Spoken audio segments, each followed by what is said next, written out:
Hello and welcome back to the Space Madness podcast. Today we have a very interesting story to tell. A gentleman named Merritt Opdycke, who is the founder of Meritable Solutions, a very interesting basically space payload and mission acceleration company. And we're going to talk about what that means. But what really drew me to Merritt and wanted him to get on the show was his very interesting background in product design. And you don't often see that so explicitly in the space company leadership. So I'm looking forward to hearing about that. And he's also worked for another really interesting space company that I think is less appreciated than it should be, Tether's Unlimited. So hopefully we can get to that story too. So welcome, Merritt. Awesome. Thank you for joining today. Well, thanks, Jeff, for having me on. I really appreciate the invite. You've had a great group of folks come on your podcast, so I'm honored to be part of the mix here. Well, thank you. So I always want to go back and get people's story, but before we do that, maybe you could say a few words about your company and specifically how it's distinguished from other similar payload delivery companies, with an emphasis on the product component, because that's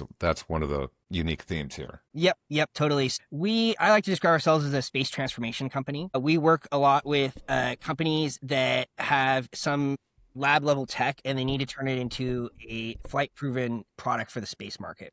And so that's really our niche. It's usually teams that have raised their Series A, but they don't have flight experience yet, or maybe individuals do, but not the whole organization. And so what we do is we bring the processes, the templates, the engineering knowledge so that they can build this internal capability and be successful on a repeatable basis.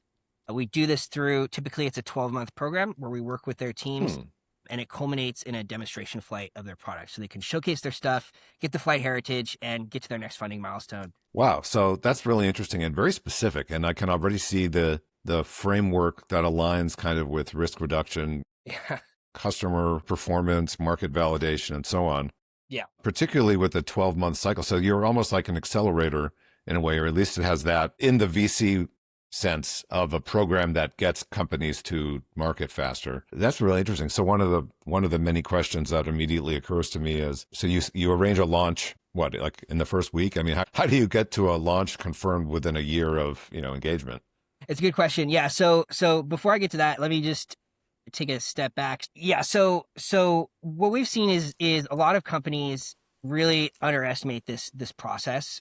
And it's not just about assembling the hardware and shipping a brick, basically, right?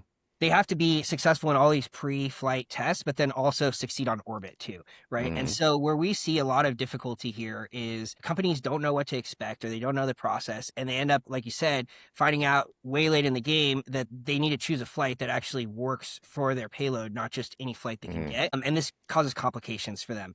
So what we've done is, and delays, frankly, right? If you find out you have another 12 months before your flight when you thought you were going to fly in 3 months, that's a big problem, especially if you don't have the funding behind it.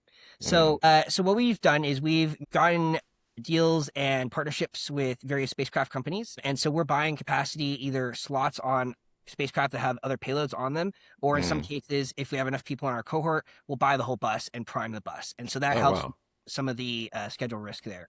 Okay. Part of the reason we're able to do this is we have these really strong agreements with our bus partners, and they're invested in getting good quality payloads and good components too. So they're happy to support us in our mission of speeding up this flight heritage process. Wow. So that's almost like what was traditional, well, what it was and is traditionally the function of a NASA program office, right? Of taking on that ride arrangement responsibility. That's really interesting. I'm sure we'll get a lot more there. And in a way, when I was at Spaceflight, we were doing rideshare for a lot of payloads. And this is kind of where I saw this in action, where we were working with a lot of teams. They had great ideas, but they were spending, from the data that I saw, like tens of millions, if not over $100 million, learning to become space capable and still having problems getting their hardware integrated to the spacecraft in the end of the day, right? And Spaceflight wasn't really in this business of helping the payload companies, but we were in the business of doing these rideshare models.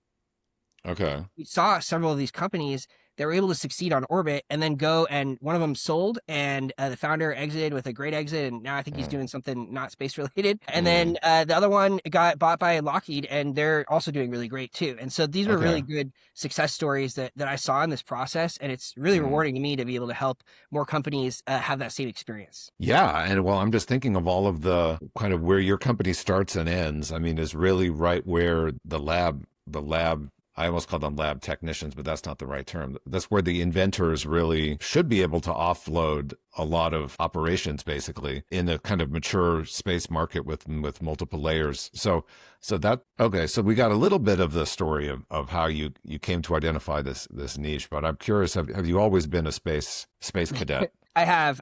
Okay. The story I like to tell people is I didn't realize it when I was 10 playing with Legos, building Mm, interplanetary taxis, but mm, that was going to be my career. And sure. so I was always really interested in space and building things and, Mm, sci-fi and all that. I'm a huge sci-fi nerd. mm, And you have to really twist my arm to read fantasy, but sci-fi, I'll probably pick that up at the bookstore randomly. So mm, yeah, I've always been interested in space. When I went to USC down in Southern California, my original major was aerospace engineering to have a little bit mm, more broader career prospect. But on the first day there, I just fell in love with the team and the folks in the astronautical engineering department. So I switched my mm. major over literally my first day to astronautical Mm. engineering and went all in on space. Okay. Wow. So now later on, you would get I believe, a master's in product design and system engineering. Correct. I've never seen that offered anywhere else. So how does that, I mean, I can guess, but how does that distinguish itself from either Yeah. one of those things? Because I've got a friend who's basically a product design, very senior guy. And I've been trying to wrap my head around the merging of those two, what I know about his field. So please tell me about it. Yeah, it's interesting. So I've always been a technical guy. I love Mm, solving problems and working out the math of stuff and mm, working through those equations. However, I've always so really had a knack for entrepreneurship. mm, People that have known me in high school knew that I was doing all sorts of entrepreneurial things, throughout mm, my whole life to it's just something that's been interesting to me. And to me, it's just another equation to solve. So mm. when I saw there was this opportunity to get a degree that was part business and still technical related, it really spoke to me. And Hmm. so that master's was actually, I think I underestimated some of the value of the systems because I didn't know systems engineering before taking that master's. I Mhm, didn't even know it was really a discipline. I thought it was just mm, what good engineers do. And by mm. taking, that master's program, I learned not only the product development side, right? How do you work with customers? How do you identify the real need Mm. in the market and turn that into actually something that is a usable engineering specification? And so the master's was really focused on Okay, like, how do you do this I product see. development? And then how do you turn that into something that engineering teams can execute, right? So I mean, that's a great explanation, and it really lines up with a lot of gaps that I've seen in NASA where there's a gap between the program and the requirements, Yeah, or the scientists and the engineers. And in right. my specific history, a lot of my career has been spent talking with both of those groups, trying to figure out what can be done and what needs, what should be done. So it's What is the real fascinating that, constraint, right? yeah, yeah, and documenting that appropriately, and wow, that's really interesting. So It was in I'm that think. it was in that program where I really understood systems engineering is actually its own discipline and you can Mm, kind of fall into it. And mm, the way I like to explain this to people is good engineers develop systems engineering skill sets, but they are mm, actually a unique skill set. And I firmly believe that a systems engineer can be valuable if they understand the process to drive actual functional requirements for design mm, parameters, right? Starting with those customer needs. So there's this concept called axiomatic design. We start with customer needs. Those can be statements of use cases or kind of a little bit more esoteric, which is tough for a lot of engineers, right? It could be a mm, little more fluffy. mm. And then those turn into top level requirements, which drive design parameters, right? And I think a lot of times, especially in this industry where we are very tech focused, people miss that initial step of customer needs. There's a Oh lot of yeah. future focus and tech focus. It's like, I have a cool widget. Why don't we make Hmm. 50 of them? And that may be true, but I think Yeah. a lot of people are missing that first part. Well, I've certainly made that mistake many times with overcome with, hey, look at this thing we can do. Surely somebody needs it, as opposed to, hey, I need something. So, you mentioned the business side of system engineering, and one of the directions my mind went was, and how in a lot of complex space projects, there's active business negotiation at the same time as active engineering negotiation, or Yeah.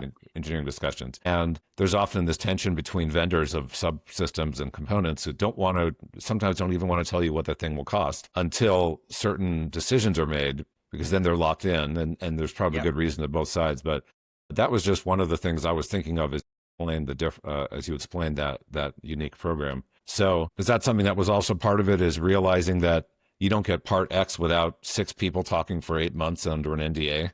Yeah, exactly. And that's a huge delay, right? And so a lot of times these payload companies, it's not no faults of their own. They just don't have the experience working at the spacecraft level. So they make assumptions about, Mhm. hey, they're going to want this connector, or they're going to Oh, want this interface, or we're going to be totally fine with regulated 28 volts. And then it turns out that the actual flight opportunity they get is 32 unregulated or whatever. yeah.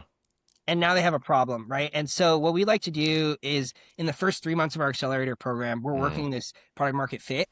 We're Mm-hmm. helping them establish what we call design reference missions. And these are Mm-hmm. essentially like concept customers, right? And so they're like, hey, you might have a mission that's, Leo for 5 years and the bus looks like this and it's doing this mission. And it's maybe a little bit more detailed than these companies are used to thinking about their customer, but it really helps Mm-hmm. place them in the shoes of their customer, of what they care about, right? And then these design reference missions can help drive their product specifications and further refine Sure. that product market fit. So that's our first 3 months, is working through that systems engineering aspects of it. And then Uh-huh. we turn that into an engineering plan that could go and get built for the rest of the Okay. Well, so what was going through my head as you described the first 3 months is that that's what the marketing people call an avatar. yeah, right. And marketing is one of the things I knew the least about until a few years ago when I've actively started trying to learn about it. So really the same concept, whether it's a government program or a commercial customer. So I like the idea of mission avatars. I have to tell my marketing friend about that. It's a good idea. It's a little catchier than design reference mission. Well, and that means something different from JPL's angle, which is more of a kind of unifying engineering language and kind of capability language. But it certainly makes sense. So okay, so you're finishing this program, and how'd you decide what to do next? It's a good question. I knew I wanted to do systems engineering because when I took that master's program, it spoke to me on a level that no other engineering program has Mm, really spoken to me before. And I realized it's actually just naturally how I think in terms of systems and requirements. And that may not be the case for everybody. So I knew I wanted to do something in systems engineering in space, ideally, to further kind of focus my skills there. And I was really having a tough time debating between going the venture backed route versus a more traditional startup, sorry, mm, not startup, like a Lockheed or Northrop or mm, something like that, or SpaceX. And I ended up going the venture route because I got a really awesome position offer at a venture-backed startup developing rockets, but they also had a mm. spacecraft team, and my first role was actually on the spacecraft team. Okay. So I was very fortunate in this role. I learned a ton. I mean, it's funny looking back, even just basic assumptions, just I was inexperienced, right, coming right out of school, and so I learned a ton in that role. I had some awesome mentors, some of which I'm still in contact with today, Mm, both on the program side as well as the engineering discipline side. So I felt very fortunate I got that experience. However, we completed our milestones on the spacecraft well before the the launch vehicle was ready to go. And mm, so while our spacecraft was nearly complete, the launch vehicle was so behind schedule. I ended up mm. switching over teams to go work on the launch vehicle side. And that Okay. was a whole new experience as well, that I also really benefited from, seeing the kind of other side of the equation too, and understanding their Hmm. constraints from a new light. Well, I would imagine in your current role, you could have probably helped prevent that mismatch in schedule, right? I mean, how do you, looking back on that experience, what do you see as some, signs that you know, might have been interesting to someone with your lens? It's a complicated question, Jeff, and there are a lot of company politics at play in a Mm, startup that I don't want to go into some of those. sure, of But course. what I will say is, I think generally one of the difficult things that we see a lot of times with companies is when design parameters end up getting locked in as a requirement, Hmm. right? And that's kind of like the opposite direction that you want to go, right? And Yeah. so what we see oftentimes with teams, is there's some pseudo requirement, like the whole thing's going to be made of carbon fiber because it Hmm. needs to be lightweight, right? Or, oh well, we really like this one vendor, so we're going to use them, whatever they got, right? And we're going to Yeah. use them. Or we have this thing that we need to incorporate in there. And that seems like a very innocent decision up front, but it ends up causing a lot of problems down the line Mm. when you really get through. And so part of the work we do in that first 3 months is trying to sort out, like, what is the real thing that you're solving and what are your real constraints? Okay. Just the good like do good engineering requirements, but like what are the actual constraints, right? And if your thing doesn't need to operate more than 15 minutes to get your demo done, then that's the 15-minute requirement, right?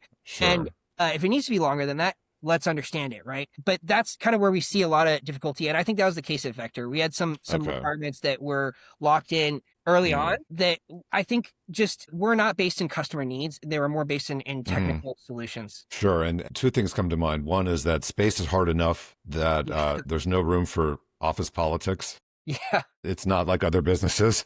Right. And, even the space shuttle was a victim of early Right. locked in requirements It's bound that to happen. added tens of billions and unmeasurable risk. So, yeah, a very common problem. So, tell me about Tethers Unlimited, because I've always found them fascinating, and that kind of solution space has always been really interesting to me. I appreciate the kind words you said about Tethers. It was honestly a great company to work at. I'm also Mm, very fortunate for my time there. I got to see problems very zoomed into the component level mm, on the spacecraft. And Rob was a great leader for that organization.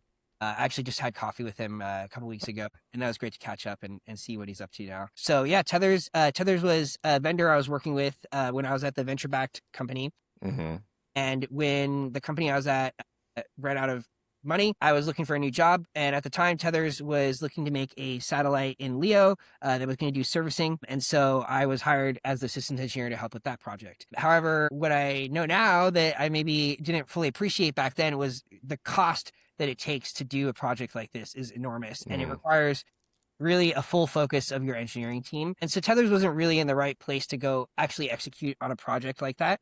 But they were working with NASA offices to advance mm, technologies towards executing that mission. And so I was very fortunate to be able to work on radios, gimbals, deorbit devices, a whole bunch mm. of different components, and then even having the experience of bringing them together a little bit later on in my role there to form some integrated product packages.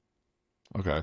And for the audience, the thing about tethers that's relatively unique is the literally exploring the physics and engineering of long, freely moving cables in orbit as different techniques of producing thrust and mobility and so on. So really difficult engineering problems. So that was my exposure to them originally. Yeah, and the So, concept was you could use the electrodynamic forces to mhm, use essentially the equivalent of a drag sail, but a much higher orbit. mhm, And I do think there is still a lot of validity to that idea. The problem that we ran into, though, is the NASA tools for assessing deorbit don't account for the fact that the tether may be oscillating, mm, so that that whole projected area of the entire oscillation space counts as the collision area for the probability calculations, which really calculations. And so that was a big challenge for us to overcome and work with the NASA folks to incorporate some mhm. reasonable assumptions there that would make that product viable. Interesting. So you're saying that NASA considers the entire volume of space through which a moving tether might swing as much of a collision risk as the solid object itself. At the time, 6, Okay. 7 years ago, that's what it was. It may have updated since then. I haven't seen any specific guidance updates there, but my understanding was the DAS tool originally had some features to account for this, but they realized that they were not being modeled appropriately, and so they Okay. removed the tether calculation feature, and then that forced us into that entire projected area. I So see. there's some complications there. Yeah. However, I do think this is another example of a really great technology, a good concept to it. It's Hmm. just our regulatory environment. It's just not quite. Hmm. Well, is it regulation or is it sort of guidance from NASA? I guess a little bit of both, right? Okay. Interesting. Well, we've had a telecom lawyer on, and we talked about this a lot and of course it's not a novel problem of technology and the regulatory space moving at different speeds. So perhaps some commercial entity will just do it someday, and we'll find out what the rules actually are. I suspect once lower Leo gets more crowded and we have to push up Hmm. to higher Leo, this will become more relevant again. Interesting. So Okay. we'll see with the SDA constellations and SpaceX Hmm. and Kuiper and everybody crowding up the area. I don't see that it's that far off. Interesting. Yeah. Yeah. We may find that real estate driving innovation more than cost at some point. So okay. So from there you founded Meritable, right? No. So I went No. to spaceflight. Okay. So actually, sorry, there was one more startup in between where Okay. I was working on an Earth observation spacecraft. Mm-hmm. We had a suite of sensors on board, Mm-hmm. ranging from hyperspectral to infrared to just standard RGB cameras and ADS-B, a few other sensors. And the idea was this integrated sensor platform. I worked there for a few months and got the team. So when I joined the team, they had just won an award with the NRO, I believe, to deliver a spacecraft for this mission. And they had been funded for the effort and they needed to buy parts like yesterday. and Mm-hmm. so and so luckily I was experienced doing this exact thing of specing parts both at Tethers as well as the previous company. And so I was able to implement the right sort of structure for their team and also get a components list of credible, TRL9 components that are not going to be Mm-hmm. the flight risk for the spacecraft, right? So we can Okay. focus risk on the integration of them, rather than taking bets on components, right? Because why would you bet your startup on the success of another Right. startup that Right. right? So I mean, Yeah. sometimes you have to, but if we Yeah. can avoid it and the government's giving us money to go buy the real stuff, we might as well go buy Right. the real stuff. And so Right. we helped them get through this initial phase and through those procurements. And I ultimately realized it just wasn't the right fit for me for a variety of reasons. And I got a stellar offer to come work at Spaceflight. So I accepted Mm-hmm. that offer. And sent them on their way, with some process implemented, some part lists on Mm-hmm. order, and a bunch of vendors in their pocket. So I wish them the best, and I think they actually did end up getting to flight. So that's exciting. Great. Yeah, I got the offer at Spaceflight to go work on the Sherpa program, which was the orbital Mm-hmm. transport vehicles, the first company to successfully do OTVs, at least that I'm aware of. Okay. And for the commercial side, I'm sure it's been happening on the secret squirrel side of Mm-hmm. things for a while. But for the commercial side, we were the first company to do this and pioneered the concept of rideshare, where you might fit multiple satellites onto a single port. Mm-hmm. And people thought we were a little crazy for that, but it ended up being now an industry standard model that's adopted. And we did 5 missions in LEO with our Mm-hmm. Sherpa vehicles, all of which had a 100% success rate. That I'm very Wow. proud of that achievement. We never failed our customers. We may have had some difficulties at some points on orbit, but in the end of the day, we Mm-hmm. were able to be successful for the mission success criteria that we set out. So we're very proud of that role on the team, supporting not just the LEO missions, but I was Mm-hmm. the GEO vehicles. So we were upgrading our avionics platforms and propulsion capabilities to be able to handle GEO and cislunar missions. So that was my main effort. Fantastic. So one of the things I'm interested in is the development of these sort of standard approaches, and where are we sort of in the industrialization process where the cargo ship and cargo container around the ocean are are the standard. I'm curious how far are we away from things like that for certain orbits and mission types and so on. But we can It's a get great to that. question. It comes up a lot. And I think there's a difference between the Toyota Helix of spacecraft versus like the cargo container that fits in the Toyota Helix, right? So I Mm-hmm. think in terms of like, can we package and ship stuff to space in standardized ways? We've got that, right? It's the CubeSat standard. Mm-hmm. There's some DoD ones as well. And we've got, GEVs as testing standards, and the launch vehicles put out their payload guides. It starts to get a little diverging in terms of their requirements, right? But for the most part, roughly in the same category. So I think we're pretty close in terms of shipping stuff to space. The problem is, I think Mm-hmm. people underestimate the process to actually certify your hardware according to these standardized requirements that people are asking Mm-hmm. for. And that's where a lot of challenges come. But then separately, there's the question of, can we have a standardized platform that operates across many different orbits? And that's a much more complicated question. I don't think we are Mm-hmm. very close to that yet. Okay. I mean that the analog to that I see is we have cargo ships, we have big rig trucks, we have unloading onto smaller trucks, where it's no longer standard. You have sprinter Right. vans or whatever. There's obviously more layers to that in space, but I'd imagine at a high level the real cost effectiveness comes when all of that, but those things are standardized to the extent reasonable, practical, something like that. The components or the spacecraft? Well, I mean the heavy industry that gets things places, that gets the new, like you can Oh, invent a new toaster and it'll be shipped around the world on the same cruise ships, cargo ships, aircraft, and mhm. delivery trucks as the current toaster, that sort of thing. Yeah. I certainly agree that I think the access to space portion is still not a fully solved problem. Mm-hmm. There are obviously lots of companies doing it, but I mean, the reality is, if you've got a new spacecraft and you want to book a launch right now, it's going to be more than a year to get capacity on a Mm-hmm. launch vehicle. or you're flying on a new vehicle that no one's ever heard of. And so that's not necessarily great, right? But we still do have a flight heritage shortage, which is very real and still Mm. affecting everybody. And so that's kind of the tricky point there. And so this is where companies like spaceflight, we're trying to pack as many payloads as possible onto the spacecraft, right? And Deorbit's doing that. Other folks are doing Uh, the same thing now. And these are really game changer because we're able to operate within the standard, ESPA slot, right? That's equivalent to your shipping container size, but we're able to mm. fit more stuff in that container and use it more effectively. Okay. And that's really where a lot of the innovation is happening right now. I see. Okay. Yeah, it's kind of a non sequitur, but every time I open a box and it's 90% empty, or like a packaged food product that's full of air or nitrogen, actually, I think, Yeah. in a box that had to go halfway around the world, I just think it's amazing that this has not been optimized away yet. Well, it's because you're not paying $30,000 a kilo Right, for it, right? right. Yeah. Well, and you're externalizing the environmental costs. Right. Yeah. So it sounds like we're leading up to you going all in on Meritable. So Yep. So let's I was walk at into that. Spaceflight when we got acquired by Firefly, and that was Mm, interesting experience. Again, I think I've been lucky enough in my career. I've had a lot of very fortunate and interesting experiences that have led to a lot of learning that's informed my path going forward. And mm, this was another example of that. And ultimately, I realized, I was at a crossroads in my life where I could invest in starting a new mission, basically with the Firefly folks, and I think they're doing mm, some exciting stuff, and that would have been great to do as well. But I was already kind of kicking around this idea in my head of starting my own company. And mm, so one day I just decided, you know what?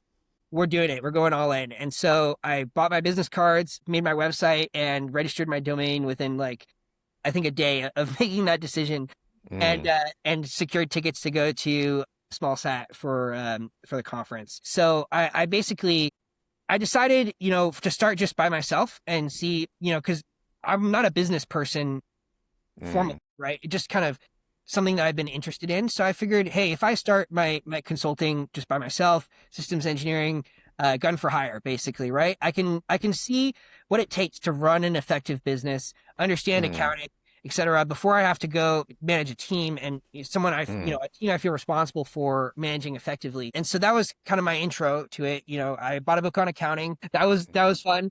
I learned quite a bit in that mm, process, and just started getting going, and immediately there was a lot of people interested in working together, people I knew either through the industry or that mm. just generally needed systems engineering help, which it turns out quite a few people do. And so that was good for a while, and I had some awesome engagements that I got to work with some really exciting teams. But ultimately, once I hit about 3 customers or so, Mm. each wanted more than half of my time. It just wasn't feasible to do for one person. And so I Mm, scaled up the business, contacted some folks that I'd worked with previously, mm. convinced them to do this crazy thing and quit their job and come work with me. And we've been growing ever since. So now we've got a team of about 5 or 6, not counting like our, marketing and Mm, lawyers and all that, right? But just on the engineering execution team. And we try to staff an engineer for each of the key disciplines required mm. for spacecraft. That way we can provide that holistic perspective to our customers. Wow. So people come to you with, I just almost imagine with, let's say, something working in the lab at TRL4. Yep, And exactly. okay. Okay. Hey, I Wow. got this widget. We're going to Yeah. launch by the end of the year, right? We talk about it.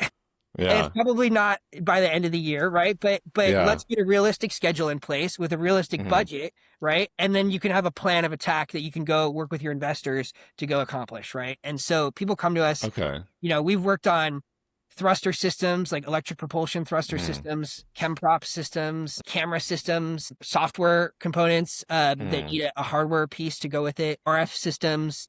We really have a pretty big span of products. And the one thing that does stay consistent is our successful by design methodology, right? It goes mm, down to the systems engineering, but also the program execution. There's controls we put in place and methods that we have to accelerate this process and be successful by the fact of the design of not just the parts, but the program, mm. right? Well, do you find that most of your companies are recently funded by I'm curious about the kind of funding distribution Yeah. because it sounds like you're the ideal vendor for a VC funded space product.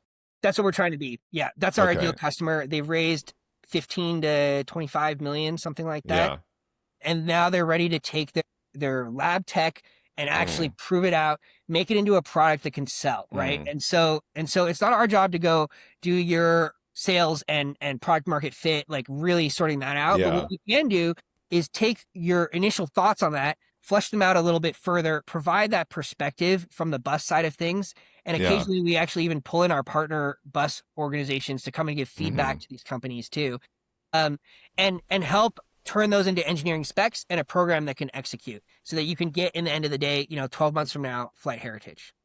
And then your next funding round, presumably. Exactly. Yeah. Because a lot of these companies, their Yeah. funding is contingent on actually not only getting to orbit, but doing Right. what they said they're going to do. Right. Right. So if you're telling them you're going to do everything under the moon, that's going to be challenging. Well, what comes to mind is actually these commercial biotech companies that do trials, and that's their whole thing. They do trials for other people's products and Yep. drugs and whatever. And it's really not that dissimilar of a model, just with very different kind of steps in between. I think it's complementary. We're not Yeah. here to go do biotech experiments, but what we can Sure. do is help those biotech companies build a platform that can integrate Sure. very nicely with the rest of the space Well, ecosystem, right? I wasn't very clear. What I meant was in the biotech world, there are commercial trial management companies where they take your lab I see. product and they have all the infrastructure and experience to get you to a trial data set that shows that it works and that therefore and that can get further I funding. understand. So yeah, Not so the it's sort of that, not the space guys, but just right. generally medicine Just trials. yes, and that the people who do the inventing of the drugs are probably not the best people to do a massive clinical trial, That's a which great analogy. which has to comply with a whole bunch of other rules that the person who dreamed up the drug, for example, really should be avoiding, so they can work on the drug itself. So That's it's a fantastic analogy, Jeff. I never okay. heard that one, but I'm actually Oh going to yeah. steal that because that's a great analogy. Like for example, the camera company, they're experts in the sensor, they're expert in the Mm, camera physics. They're not experts in the controller that needs to get built to control the camera, right? yeah. And designing the mission, choosing the right spacecraft to support that mission so that they can get the Yeah. best success. Like that is not their core competency, and it's probably not going to be their core competency because they Right. want to make more cameras, right? Right. And the beauty of the specialization of labor allows them to keep working on their camera and you to Bingo. make sure it doesn't overheat and, distort the image or whatever.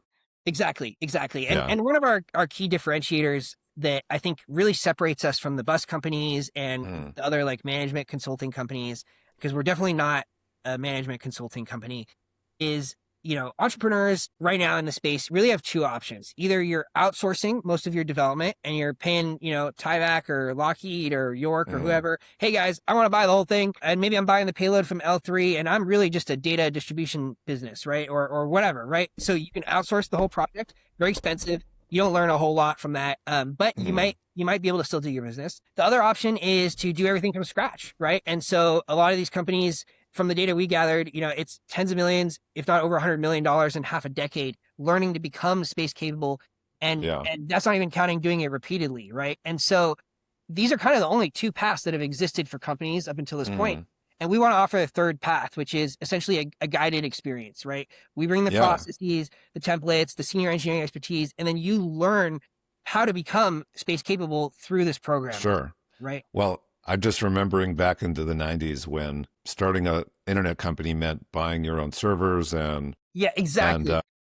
Exactly. and doing all of that infrastructure. You're really the infrastructure for these inventors. It's just that word means something other than, power cables in the ground and water faucets. It means that someone to hand off something to that then gets it in space. Exactly. It's the internal Kind of company like, infrastructure to be successful. yeah, Yeah. like almost like Netscape Navigator was the infrastructure between the user and Yahoo Mail, right?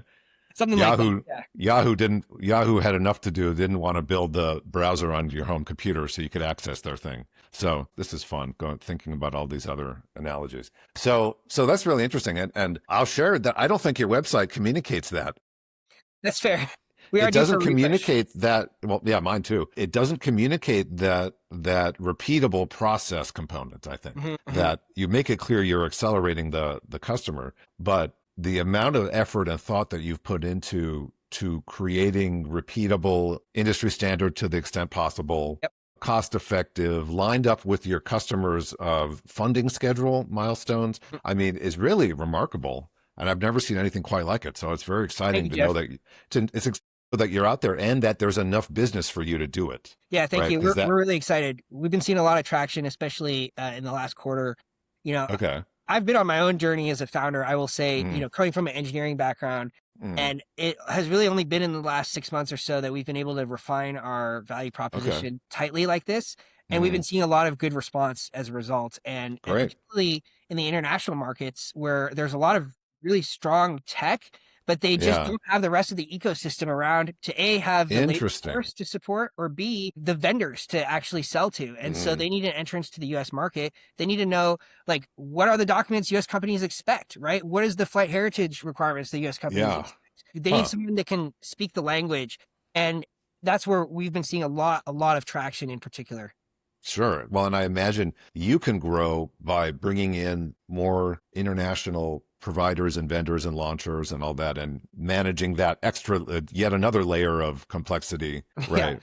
right. You must have a good ITAR guy. Yeah, we do. Yeah. So interesting. Wow. So do you think there would have been enough business for this model 5 years ago? I think this is the right time for this. We're Mm, we're in a little bit of a unique phase where SpaceX, when I was in college, SpaceX was still not successful landing Falcon 9, right? And mm, now here we are, and it's like a routine thing no one even talks about, right? And yeah. so we've seen a lot more access to launch, right? Commercialization of the space industry. We see the space industry goes in waves all the time, right? It's like these cycles. But Mm, I feel that we are coming out of a consolidation phase and we are headed into a new innovation phase. It's driven a lot by the AI push, the mm, RPO pushes, right? Like a lot more propulsion companies are coming back. We lost a lot of independent component manufacturers here in the United States because they were gobbled up by these SPACs and bigger companies. And so now with the solar cycle hitting a maximum, we're headed into a period of solar minimum. Fresh investment is pouring back into the industry mm. after all these consolidations happened. And the US government, as well as other foreign governments, are putting out a lot of buying signs. In fact, the Space Force just put out a call for payloads. They said, we got enough mission systems companies. We need more payloads. No one's building widgets anymore, right? And so I Okay. think we're headed into this phase where there's going to be a lot more excited investment, Mm, and a lot more non-space companies trying to enter the space mm. industry. And so Oh, this is that's why I see interesting. this is a critical time for this business, and I'm excited to grow it over the next few years here and see where things go. Well, you just raised a very interesting possibility of companies without a space component or exposure moving in that direction because Yeah, the cost to enter that market has come down so much. right. And there's so many that's fascinating. I've got to think about that. Well, it's partly that, but also we're realizing that there's ways to use space to augment your use cases on the Mm, ground that where your customer maybe doesn't know that you're using space at all, right? But true. for Yeah. example, SpaceX and T-Mobile partnering to give Mm, direct to cell coverage. I mean, that's game changer, right? Or mm, John Deere